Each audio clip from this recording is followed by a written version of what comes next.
با سلام، خدا قوت. میخوای ماشین به صورت قسطی بخری؟ میخوای سندش رو بعداً به نام خودت منتقل کنی؟ پیشنهاد میکنم قراردادی رو بنویسی که بعداً به مشکل نخوری. چون ممکنه هنوز که سندش به نام شما منتقل نشده، شخص دیگه با ادعای طلب از فروشنده بیاد توقیف اموال بگیره و قطعاً این خودرو هم توقیف میشه. حالا اگه قرارداد شما عادی باشه و نتونی ثابت کنی که قبل از توقیف این ماشین رو خریدی، با مشکل جدی مواجه میشی. ولی اگه قرارداد به نوعی باشه که تقدم شما رو در خرید ثابت کنه، مشکلی براتون پیش نخواهد آمد.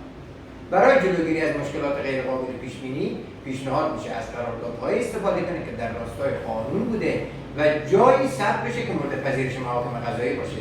مثل اگه چنین قراردادی رو میخواید، یک تماس با ما داشته باشید تا هم قراردادتون رو به صورت حرفه‌ای تنظیم کنید و هم شما رو به روش حقوقی راهنمایی کنید تا آسوده خاطر باشید. بیاد داشته باشید که قراردادهای ما برابر قانون و از طریق اظهارنامه به طرفین و شهود ابلاغ میشه و برای همیشه در سامانه صنایع قوه قضاییه ثبته و تاریخ و شماره و کد رهگیری و ساعت تنظیم قرارداد هم مشخصه و دیگه همیشه آسوده خاطری. موفق باشید.